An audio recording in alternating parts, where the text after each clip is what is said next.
Amém, igreja? Amém. Então abra comigo sua Bíblia, 1 Samuel, em nome de Jesus. 1 Samuel, capítulo 4.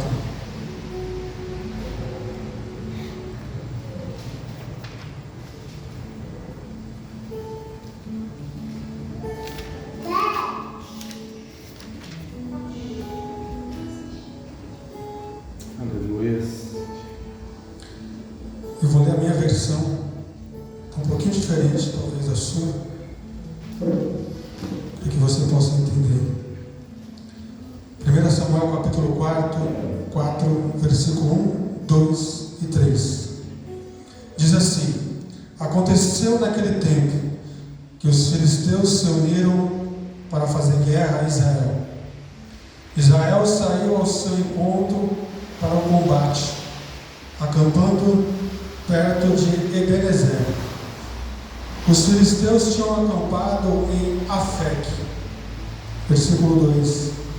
Os filisteus colocaram-se em linha de batalha contra Israel, e no terrível combate Israel foi vencido pelos filisteus.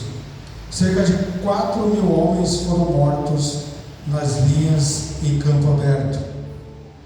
O exército voltou ao acampamento, e os anciãos de Israel disseram: Por que fez hoje Yahvé que fossemos vencidos pelos filisteus? Vamos a Siló buscar a arca do nosso Deus, que venha para o meio de nós e nos salve do domínio dos nossos inimigos. Amém? Amém. Tome seu assento em nome de Jesus. Glória a Deus, aleluia.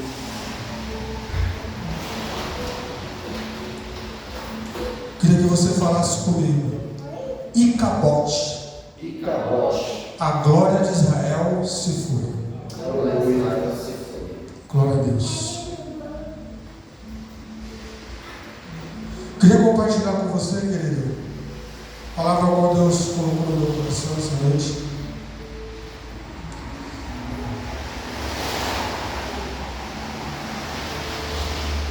Queria trazer a você essa noite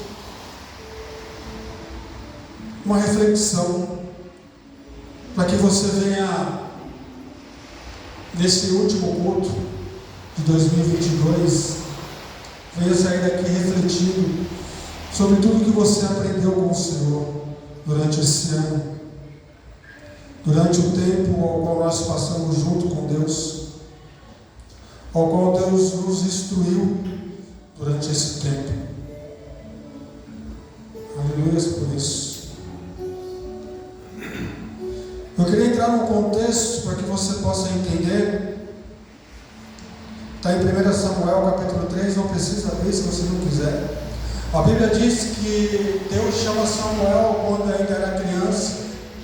A Bíblia diz que Ana, sua mãe, entrega seu filho ao profeta Eli. E ali Samuel começa a conviver com o profeta e seus filhos, sobre os seus ensinamentos, sobre a promessa ao qual Deus tinha prometido à sua mãe, que da mesma forma entregou o seu filho para lhe ser do Senhor. Então a Bíblia diz que Samuel ele ia crescendo na graça, no conhecimento. E a Bíblia diz em Samuel 3 que Samuel servia perante Elias. E a Bíblia diz que naqueles dias a palavra do Senhor ela era muito rara. A palavra de Deus ela não se manifestava cotidianamente, sempre. Era rara a maneira de Deus se manifestar quando Deus falava. Era rara naquele tempo. E naqueles tempos Deus se manifestava não somente na palavra, mas através das visões também não eram muito frequentes. Está escrito na palavra isso.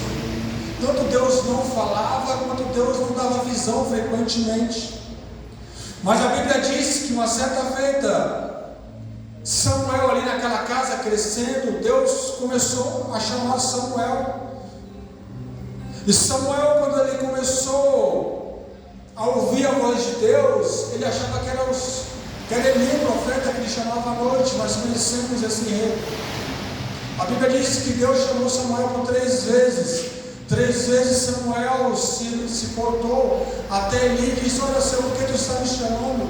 E Eli dizia para ele: olha, não sou eu que estou te chamando. E Eli então entendeu que era Deus que queria falar através de Samuel. Ele então orientou Samuel, disse assim: olha, Samuel, quando a voz vier até você outra vez, e você ouvir, diga: Senhor, eis-me aqui, o teu servo te ouve. Assim aconteceu, ele voltou a dormir, a voz chamou de novo Samuel, então, quando a voz disse: Samuel, ele disse: eis aqui, Senhor, o teu servo. Então a palavra do Senhor veio a Samuel e ele disse o que ele iria fazer com o profeta Elias, com Eli e a sua descendência, os seus filhos que estavam pecando. Então a Bíblia diz que Deus começou a falar com Samuel. Ele disse assim no versículo 14: portanto jurei a família de Eli que nunca mais será expiada a sua iniquidade, nem com sacrifícios, nem com oferta de cereais. Eu queria detalhar um ponto aqui, antes de nós avançarmos.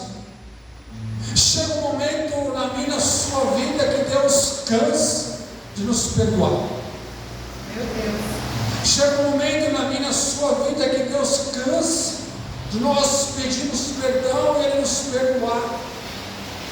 Então Ele diz assim para Samuel: olha, até aqui eu tenho perdoado demais. Eli passando a mão no pecado dos seus filhos. Seus filhos têm profanado o templo. Então ele diz assim: eu nunca mais, eu jurei que nunca mais a família de Eli nunca mais será expiada a sua iniquidade. Ou seja, a expiação era você oferecer um cordeiro para que ele levasse os seus pecados. Na hora que o sacerdote cortava ele, tirava o seu sangue, espiava o seu sangue, oferecia a ele como sacrifício, e ali o seu pecado era perdoado. Então todos que pecavam diante do Senhor e traziam o cordeiro ali como expiação, traziam os cereais para oferecer ao Senhor como forma de pedir perdão a Deus. Só que Deus disse a Samuel: olha, cansei, não vou mais querer nunca mais sacrifício de expiação nem oferta de cereais. Samuel ficou deitado até pela manhã, então abriu as portas da casa do Senhor. Ele termina relatando a visão de Eli. Então Eli se encontra com Samuel e sabia que Deus tinha falado com ele. Então Eli disse assim para Samuel: Samuel, conte tudo que Deus falou para você. Então a Bíblia diz que Samuel, então, ele conta o que Deus disse que ia fazer. E então ele diz assim: o Senhor faz o bem parecer aos seus olhos. E a Bíblia diz, no 19, diz assim: crescia Samuel e o Senhor era com ele, fazendo que cumprisse todas as suas palavras. E todo Israel, desde Dan até Berseba, conheceu a Samuel e estava confirmado como profeta do Senhor. Queria deixar mais um ponto para você que essa noite refletir. Quando Deus chama eu e você, Deus não confirma no momento que Deus nos chama.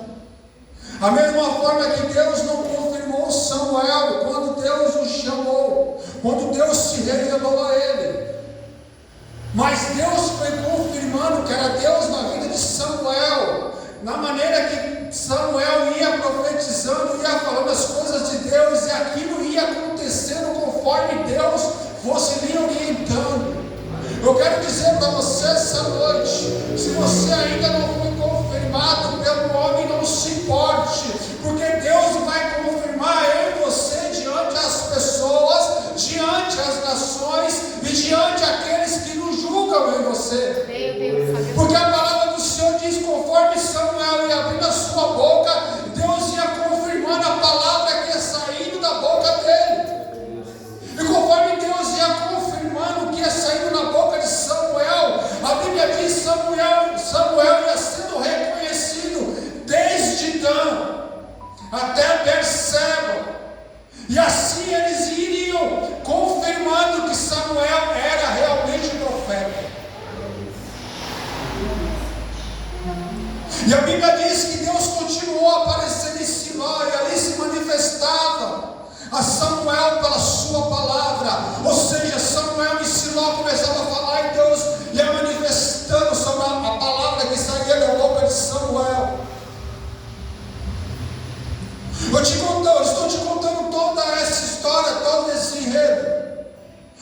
te dizer, querido, aleluia, que Samuel, a Bíblia diz que Israel se levanta para ir guerrear com os filisteus. A Bíblia diz que Samuel já é profeta de Israel. Samuel já é reconhecido perante Israel, perante os seus membros, perante os anciãos. Samuel já era reconhecido. Mas a Bíblia aqui então não relata que Samuel deu aval para que Israel fosse ter com os filisteus. A Bíblia diz que na sua versão está escrito assim: veio a palavra de Samuel a todo Israel, ponto. Não teve prosseguimento. Depois diz assim: os filhos de Israel saíram à guerra contra os filisteus e se acamparam junto a Benezer, e os filisteus se acamparam junto a Efec.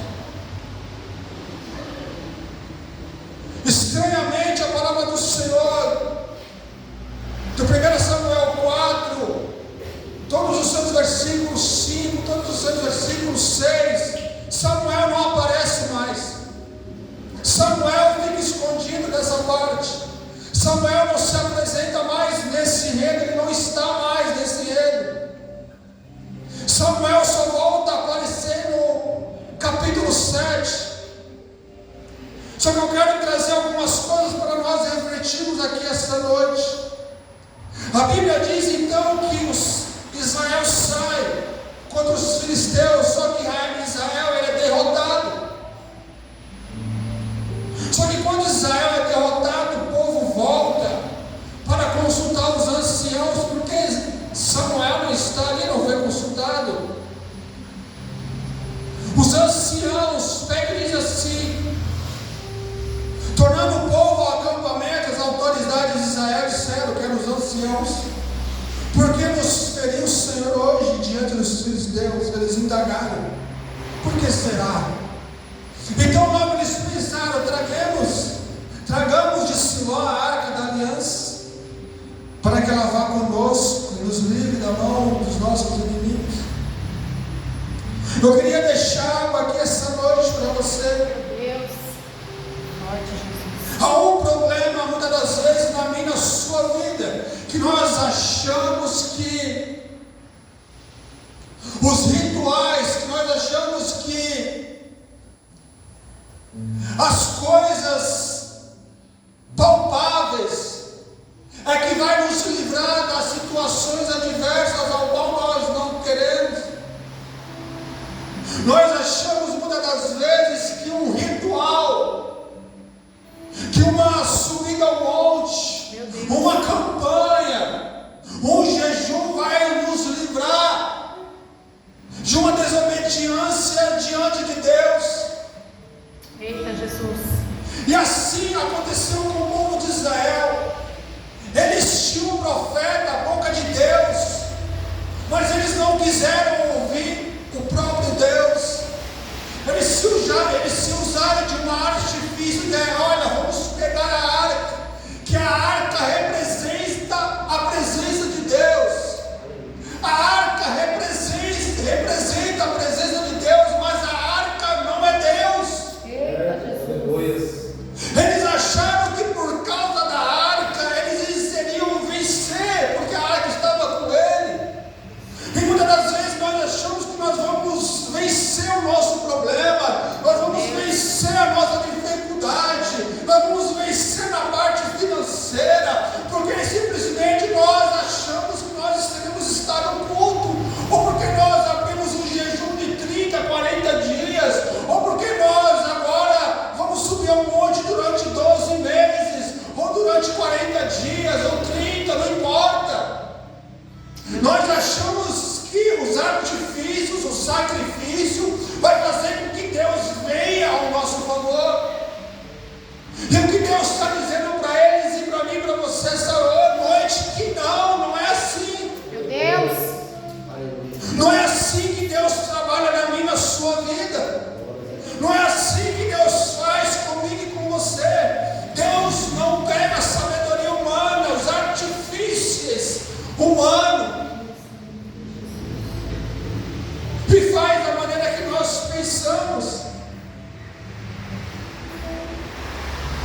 Eles tinham profeta, eles tinham boca de Deus. Olha só o que Provérbios 3, capítulo 5, Provérbios 3, versículos 5 e 6 diz. O livro de Provérbios diz assim: confia no Senhor de todo o teu coração. Aleluia. E não te extremes no teu próprio entendimento.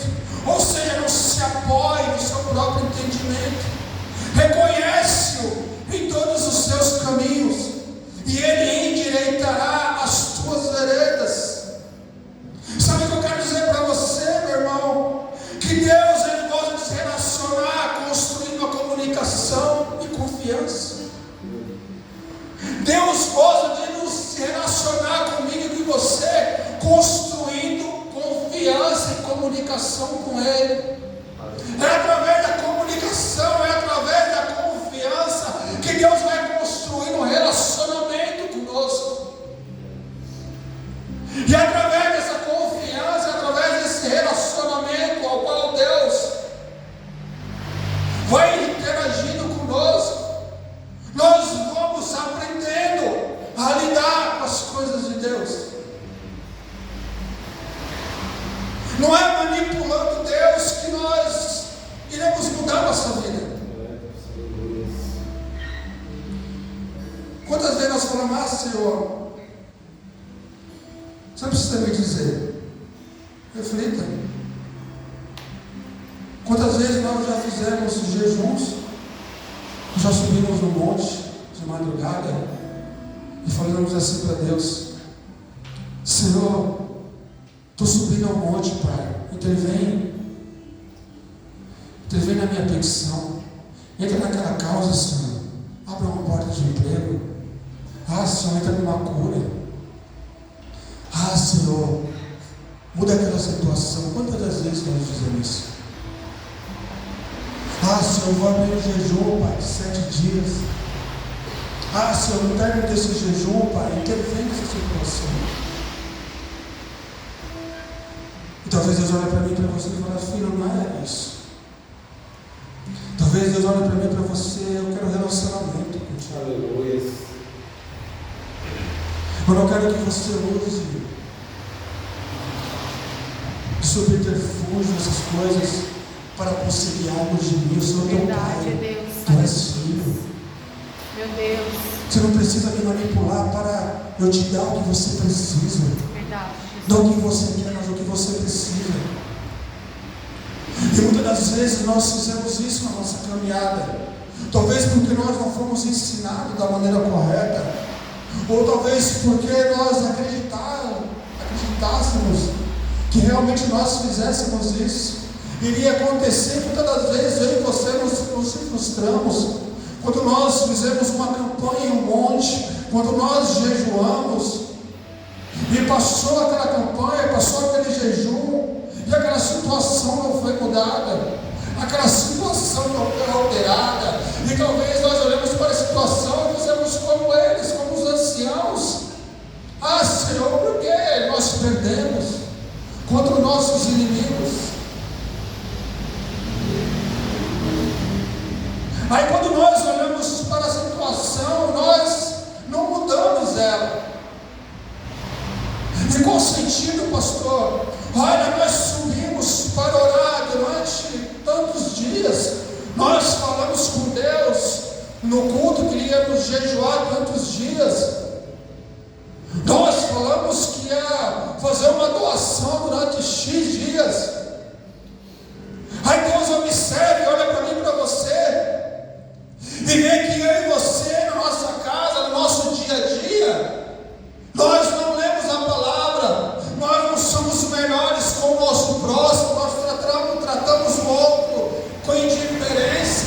E Deus olha para mim e para você, nós não mudamos a nossa conduta de vida, nós simplesmente usamos de artifício para convencer Deus para que Ele venha entrar na nossa situação, mas a nossa vida com o próximo ela não mudou. E Deus talvez olhe para mim e para você, mas você não mudou. Como você quer sacrificar e não quer mudar a sua vida? Aí Deus olha para mim e para você: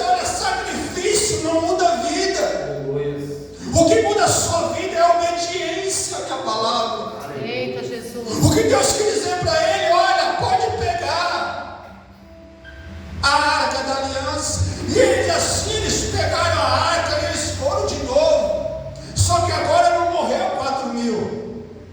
Agora a Bíblia diz que morreu mais de 30.000 homens. Aí talvez nós pensamos assim, olha, talvez essa campanha de 7 dias no monte não foi muito. Agora eu vou ficar 21. Agora eu vou ficar 30. Onde tiver os irmãos no monte eu estou indo. Até Deus mudar a situação. E Deus fala assim, olha Israel, vocês vão continuar perdendo. Porque o problema não está na arca. O problema é que a minha presença não está entre vós. Meu Deus. O problema é que vocês acham que a arca é a minha presença. A arca representa a minha presença, não é ela propriamente dita.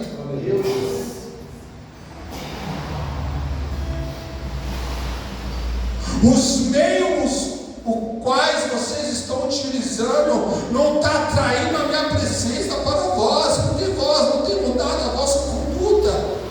O que eu quero dizer para vocês essa noite, 2022 já foi.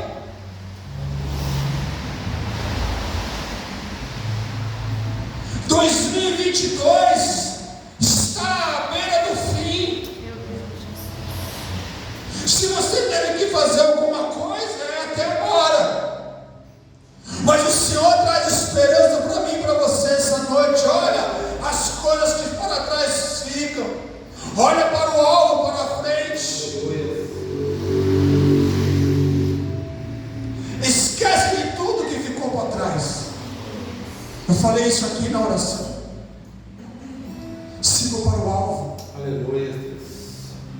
Que é a coroa da salvação, que é Jesus Cristo. Glória a Deus. Aleluia. 2023 está aí domingo, dia de Santa Ceia, das primícias. Vamos entregar nosso primeiro dia do ano a Deus. Aleluia.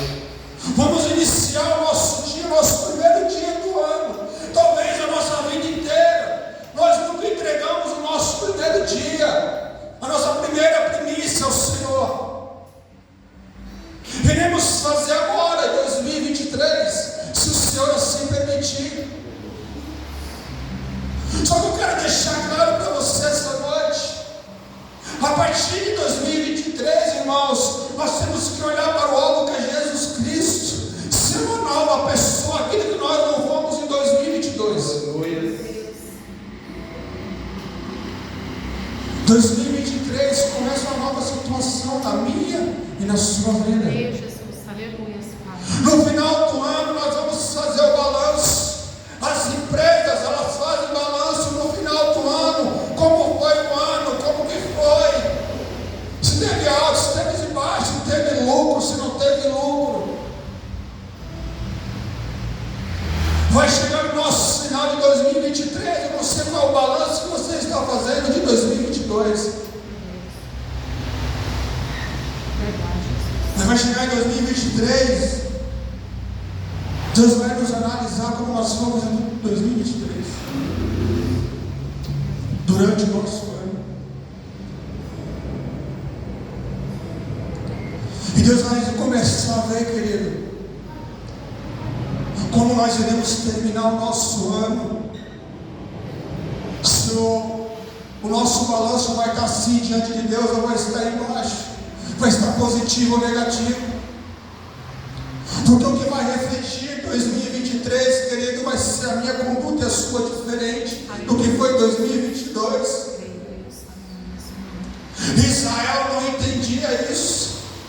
Eles deixaram a boca de Deus, que era Samuel, falar, mas preferiram ficar com a arca, ao qual eles foram derrotados, ao qual eles perderam, foram humilhados, e não compreenderam o que Deus estava fazendo com eles. Meu Deus. Olha, eu não fui com vocês, não é porque eu queria que vocês perdessem, mas é que você não queria se relacionar comigo.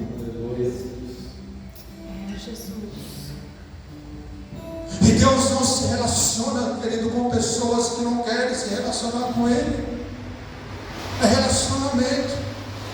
Se todos os dias eu der a paz do Senhor para você, e você virar as costas para mim 1, 2, 3 vezes, vai chegar um momento, eu e você, nós vamos parar de dar paz um para o outro. Eita Jesus. Com Deus é a mesma coisa. Meu Deus. Quando nós vamos deixando de se relacionar com Ele, Deus vai deixando de se relacionar conosco. Não é porque Ele não quer, é porque você não está mais querendo se relacionar. Se eu e você trabalhamos por salários mensais, se nós deixarmos de ir ao nosso trabalho, saiba de uma coisa, no final do mês você não vai receber os dias que você não trabalhou. Imagine você, olha, eu fiquei 30 dias em casa, mas no final do mês, no dia do pagamento, eu falei, olha patrão, eu quero receber meu salário.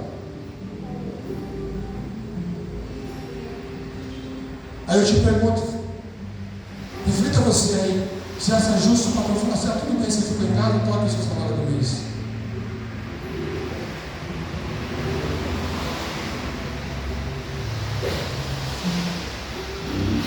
Aí eu e você passamos o nosso tempo, a nossa semana, a nossa quinzena, o nosso mês, não nos relacionando com Deus.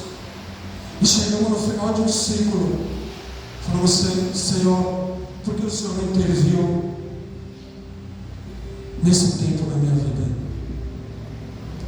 Senhor, eu usei de todas as maneiras possíveis, mas Deus muitas das vezes olha para mim e para você, você usou tudo isso, filho, mas você se relacionou comigo. Aleluia. Você não se relacionou com aquilo que era mais importante, que era a minha presença. E muitas das vezes nós tentamos manipular Deus dessa maneira, agindo com nossos próprios princípios, com nossos próprios propósitos. A Bíblia diz que Deus é uma pessoa. Deus quer se relacionar comigo e com você. E aí eu te volto a perguntar, quantas das vezes nós tentamos manipular o Senhor? Quantas das vezes nós manipulamos Ele? Fazemos rituais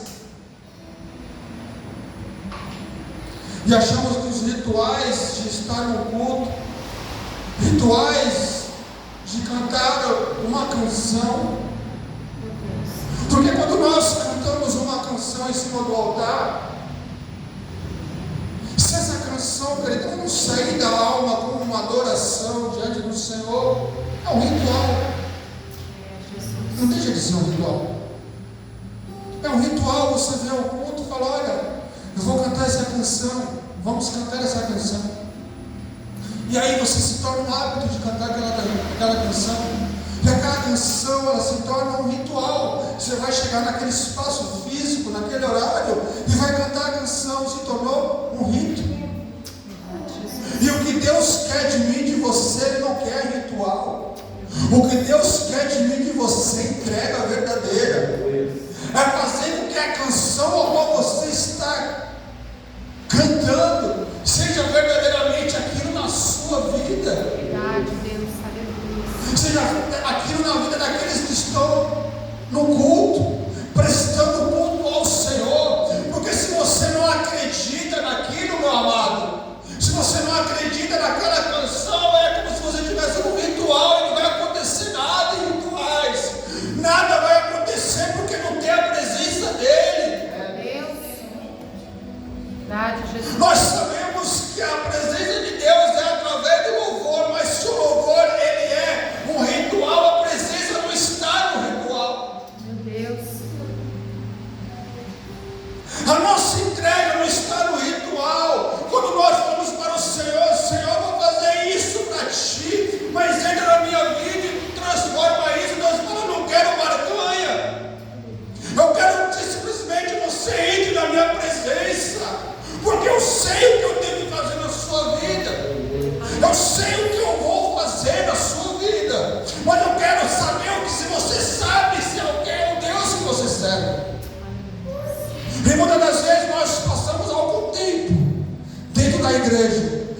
sabemos o Deus ao qual nós servimos. Meu Deus.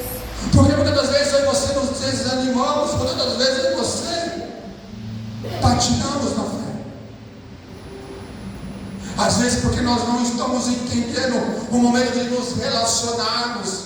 Às vezes nós estamos tão no automático, olha, hoje é culto, vamos até o culto. Hoje é culto, vamos até o culto. Chega lá, nós vamos ouvir 3 músicas, 4 músicas. O pastor vai pregar, vai falar sobre a oferta. Nós vamos para casa. Eita Jesus. Deus falou para minha casa. Aí sexta-feira não tem culto. Também não tem oração na minha casa. Também não tem lida na palavra. Também não tem louvor para ouvir. Aí chega no sábado, também não tem culto na igreja. Também não tem palavra, também não tem oração, também não ouço louvor. Aí chega domingo, você fala, hoje tem culto. Hoje eu vou para o culto. Chegando lá vai ter oração, vai ter pregação, vai ter o louvor. Tudo bem, terminou, vou para minha casa. Você começa a perceber que a sua vida começa a ser uma vida de ritos, uma vida de rituais diante de Deus. E Deus está falando assim, olha, eu não quero rito, eu quero me relacionar com você. Ei, a aparência está aqui. Ei, tem microfone, tem violão, tem pessoas cantando, tem música que fala no meu nome. Mas uma coisa, só uma coisa está faltando, eu aí. Meu Deus. Não eu aí, essas 4 paredes, eu aí dentro de você, na igreja. A igreja é eu e você, meu irmão. Jesus. Você entende que não é isso aqui? A igreja é aqui, ó. É dentro do nosso coração, na nossa mudança de vida. Na nossa conduta dentro da nossa casa, no nosso trabalho, a nossa maneira de falar, a nossa maneira de pensar, a nossa maneira de perdoar, a nossa maneira de entender as dificuldades do outro. Eu e você não somos perfeitos, irmão. Nós erramos muito e temos que compreender se o outro ainda não chegou no nível ao qual eu e você estamos. Jesus, é foda. Talvez nós achamos que nós estamos num nível muito elevado, as pessoas não conseguem alcançar. Ei, se você está num nível elevado, segura um pouco, espera as pessoas chegarem até seu nível. Compreende, ela é o tempo. Ei, compreende, ele é o tempo. O que não pode acontecer comigo e com você, meu irmão, que as quintas-feiras e os domingos, querido, não pode ser um ritual para mim na sua vida.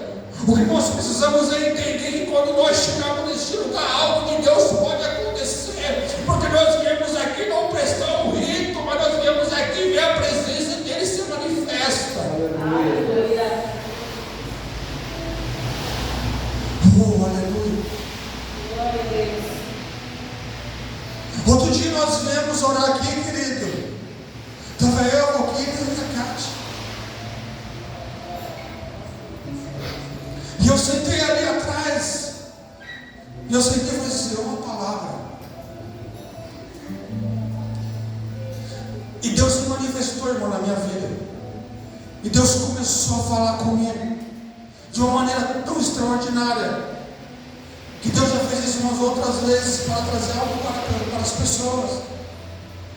Que eu senti que era a presença de Deus. Mas o que eu quero dizer para você é o quê? Se eu não tivesse vindo, se eu não estivesse aqui aquele dia, a presença não tinha se manifestado na minha casa. Sabe por quê? Eu sei que ela não ia se manifestar, porque talvez eu estivesse no entretenimento, talvez eu estivesse estudando por alguma coisa. Então muitas das vezes eu e você perdemos. Eu e você muitas das vezes, por nós acharmos que nós estamos vindo para o culto, prestar um ritual neste lugar, a gente muitas das vezes não sente mais a glória do Senhor, a gente não sente mais a presença dele. E olha que Deus, ele não está somente nas multidões, não.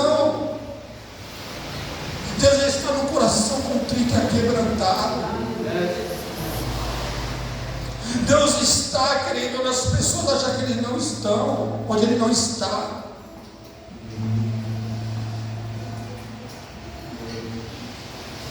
Talvez você tivesse entrado aqui hoje e tivesse 2 pessoas. E talvez você tivesse pensado, não vai acontecer nada, é aí que Deus acontece. É aí que Deus se manifesta, porque Deus não precisa provar nada a ninguém, Ele é Deus. Aleluia, Jesus. Eu e você precisamos de pessoas, de artimanha, de artifício. Nós precisamos ver para crer, mas Deus não é assim. Nós precisamos de ver Deus agindo na nossa vida, para as pessoas olharem para mim, para você e falar: olha, se Ele está assim é porque Deus está na vida dele. E muitas das vezes nem é Deus. Mas as pessoas, elas querem ver isso. E se nós começarmos a nos apegar a isso, olha, se aquilo estiver acontecendo é porque Deus está lá. Irmão, nós estamos apenas num ritual. Porque o dia que não tiver aquilo, quer dizer que Deus não estará.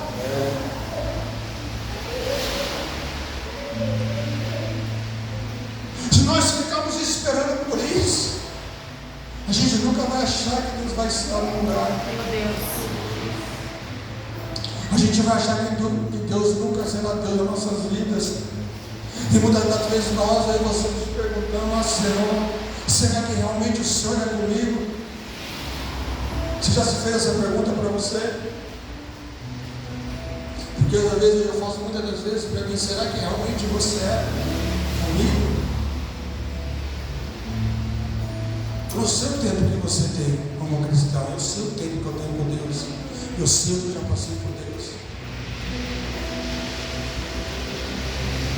E muitas das vezes nós nos levamos a fazer tais perguntas, sabe por quê? Porque nós queremos palpar, nós queremos ver. E às vezes Deus fala para mim e para você assim: isso não precisa ver, você apenas precisa crer. Mas bem-aventurado aqueles que não viram e creram. Aleluia, Jesus. Glórias a Ti, Senhor. Mas bem-aventurado aqueles que não viram e creram. Aleluia. Sabe quem são as pessoas? Sabe quem são essas pessoas? Eu e você. Nós não vimos Jesus. Meu Deus. Nós ouvimos falar do seu nome. Nós nunca ouvimos. Nós nunca o tocamos.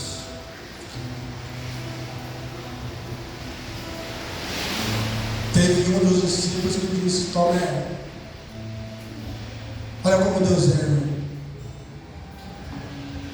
A notícia chegou: Jesus morreu. Já estou encerrando. Passou um pouquinho do horário, já estou encerrando. Jesus morreu. 2 mulheres veem ele, vê o anjo. O que você procura dentre os mortos?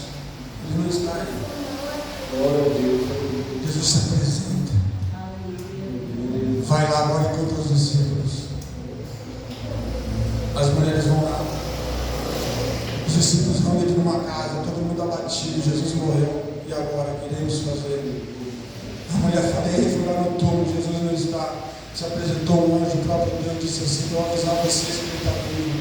Um olho para a cara do outro. A mulher, Deus se apresentou à mulher. Não creio. As 2 mulheres, então, Marta e Maria, olha assim: é verdade, se apresentou. Então a Bíblia diz então, que Jesus ele entra na casa, dá paz a todos eles. Só que tinha um que não estava na casa. Todos ali olham para Jesus espantado. Jesus conversa com ele. Jesus sai de cena por alguns minutos. Chega Tomé. Os discípulos então falam: olha, Jesus esteve entre nós. E ele olha e fala: Jesus, conta outra. Só acredito se eu ver.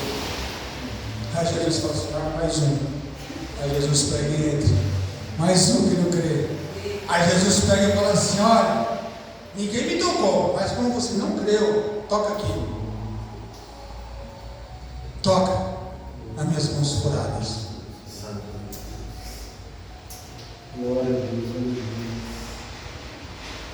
Aí eu olho para a Bíblia e diz assim: bem-aventurado aqueles que não viram e creu. Aleluia. Porque somente louco, irmãos, para estar em cima de um púlpito falando de uma palavra de um Deus que nunca se apresentou a nós. E a Bíblia diz que eu não consigo convencer você do pecado, nem você não consegue me convencer, se não for pelo Espírito Santo de Deus. Se é o Espírito Santo que me convence, então eu creio que Jesus está aqui. Então eu creio que Jesus é aquele que me chamou do lamaçal do pecado e disse para mim: olha, tem algo maior para ti. Olha, tem algo preparado para você, para a sua descendência, para essa nação, para essa geração. Ele não foi o homem que me convenceu, foi o Espírito Santo que me convenceu disso. Ao ponto de eu seguir até a cruz, até o final da minha vida, falando desse amor, da sua misericórdia. E o que eu queria deixar para você refletir: não transforme Jesus numa religião, num amuleto. Não transforme Jesus. Não troque a presença de Jesus por rituais. Quando você começar a fazer tudo no automático, irmão, você vai ter uma coisa: você está fazendo um rito. É um ritual que você está fazendo. E quando você perceber, que às vezes a gente não percebe, a gente está tão no automático, a gente não percebe muitas das vezes que estamos simplesmente prestando um ritual. Quando você se perceber isso, peça perdão a Deus, querido, e entregue verdadeiramente um culto ao Senhor. Entregue um culto do verdadeiro adorador. Eu quero dizer para você essa noite também, querido: se Jesus Cristo te convenceu, se o Espírito Santo convenceu você, seja uma pessoa melhor. Seja uma pessoa melhor a partir de hoje. Porque ontem você não consegue mais mudar. Hoje você consegue. Seja uma pessoa melhor, uma mulher melhor, um homem melhor a partir de hoje. Amanhã seja melhor ainda do que você foi hoje. Seja mais compreensivo. Deixe Jesus entrar na sua vida, transformar você, transformar o seu ser. A palavra de Deus, ela veio para curar, para libertar, para transformar nossas vidas. Veio para nos dar um sentido. A palavra de Deus veio não somente para nos favorecer. Não é isso, o Evangelho não veio para nos favorecer, mas o Evangelho veio para mim e para você para nos indicar a cruz. Ele veio apontar para a cruz. Olha, Jesus morreu naquela cruz para a sua vida, para te dar vida e vida com abundância. Foi preparar o lugar e vai voltar. Ele prometeu que ele vai voltar e buscar a sua noiva. Eu quero dizer para você essa noite: nós devemos estar preparados para a volta de Jesus Cristo. Nós não devemos estar preparados para o culto, mas para a sua vida. O que eu quero dizer com isso, querido, eu não posso me preparar para o dia de culto. E muitas das vezes nós somos assim, nós nos preparamos para o dia do culto. Muitas das vezes nós passamos a nossa semana ouvindo músicas seculares, não entregando louvor a Deus, não orando, não falando com Ele, mas no dia de culto a gente prefere ouvir o louvor, a gente prefere ver a palavra, a gente prefere orar, porque nós sabemos que é um dia de um rito. Então nós falamos: eu não quero rito, eu quero a minha presença, eu quero me relacionar. E relacionamento não é de um dia, não é dois, é todos os dias. Aleluia. Glória a Deus. Isso acontece comigo, com você, eu sei, irmão. Não podemos ser hipócritas diante do Senhor, porque Ele conhece o meu e o teu coração. E por isso que muitas das vezes nós nos desanimamos. Por isso que muitas das vezes nós chegamos ao culto que era para ser entregue a Ele, mas nós chegamos para cumprir um ritual. E aí a presença não desce. Você não escuta Deus falar, você não escuta Deus encher, você não chora mais. Esse dia eu estava olhando uma pessoa no Instagram dela e perguntaram assim para ela, fizeram as caixas de pergunta. Você podia perguntar várias coisas para essa pessoa cristã. E uma das pessoas perguntou para ele assim: faz quanto tempo que você não chora? Não, ele falou assim: você chora? Aí você já chorou diante de Deus? Aí a pessoa falou assim: faz muito tempo que eu não choro. Eu li aquilo e eu falei: meu Deus.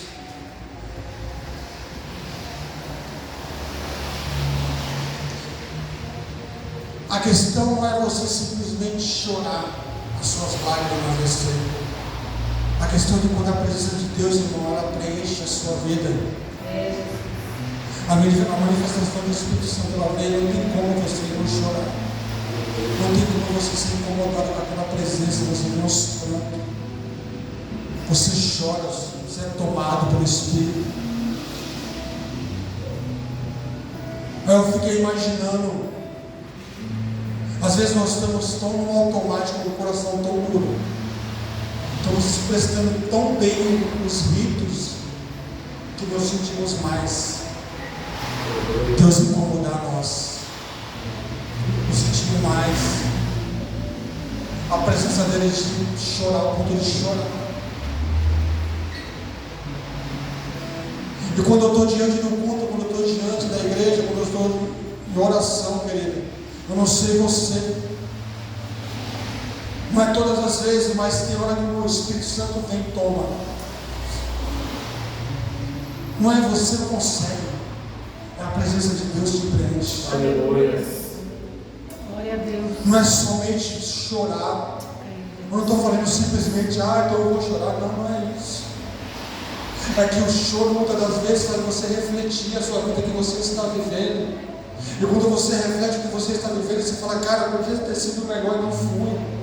Eu poderia mudar a minha vida naquele ponto e não mudei. Eu ouço a palavra, mas a palavra eu não mudo. Eu endureço meu coração para certo tipo de coisas. Daí quando você começa a refletir, Deus começa a te constranger. Aí você começa a chorar porque você fala: cara, eu podia ser uma pessoa melhor e não sou. Eu podia melhorar em tantas coisas na minha vida, no meu relacionamento, no meu trabalho, na minha casa, na minha escola, na minha faculdade. Eu podia ser uma pessoa tão melhor e não sou muitas vezes. E às vezes nós abrimos a nossa boca para pensar: não, eu sirvo a Cristo. Não, irmão, muitas das vezes a gente não serve, a gente cumpre um rito. Porque se nós servimos realmente a Cristo, alguma coisa estava nos transformando aqui dentro. Sabe por quê? Porque não são as minhas palavras, meu Espírito Santo estava mexendo com você, estava mexendo com a tua estrutura, estava mexendo com o seu interior. E quando Deus começa a mexer no meu e no teu interior, as nossas vidas vão sendo transformadas. Verdade, Jesus. Aleluia. E essa palavra que eu queria deixar para você essa noite. Glória a Deus.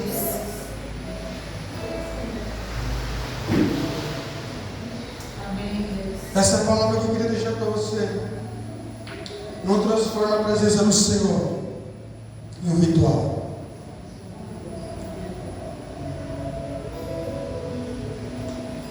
Não transforme a sua vida cristã num ritual. Mas seja cheio da presença de Deus. Aleluia. Através do relacionamento com Ele. Glória a Deus. Amém? Amém. Queria que você ficasse de pé em nome de Jesus. Queria orar pela sua